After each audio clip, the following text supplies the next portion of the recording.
ঢুকতেও বিসমিল্লাহ বলে ঢোকা উচিত এবং দোয়াটা পড়া উচিত। আমাদের কিন্তু এই যে এভরি নাও এন্ড দেন খালি রুকিয়ার আসে, কার কাছে রুকিয়া করাবো। তো শহরের টয়লেটে মনে করেন এখানে তো লাইট ফ্যান আছে, এত চকচকার লাইট, এখানে জিন কই থেকে আসবে?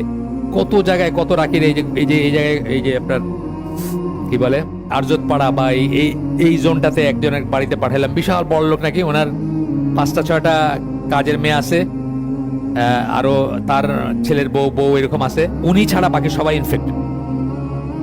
ইনফেক্টেড এবং ইনফেকশনের হচ্ছে আপনার টয়লেট, তাদের মানে সূত্রপাত হচ্ছে টয়লেট থেকে।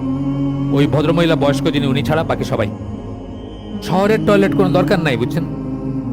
এভরি টাইম মানে একবার ঢুকছেন, টুথপেস্ট নাই, বাইরে আসছেন, আর টুথপেস্ট নিয়ে ঢুকতেছেন, আবার পড়া উচিত দোয়া। যদি আপনি এগুলো বুঝতেন, সে আপনাদেরকে দেখে, আপনি তাকে দেখেন না, এই দুনিয়ায় এটাই হবে। আর পরবর্তীতে নাকি আরেকজন স্কলারেরই শুনলাম যে আখেরাতে নাকি আপনি দেখবেন, তারা দেখবে না। এটা আমি জানতাম না, এটা নতুন শুনলাম, একজন স্কলারের বক্তৃতায় শুনলাম।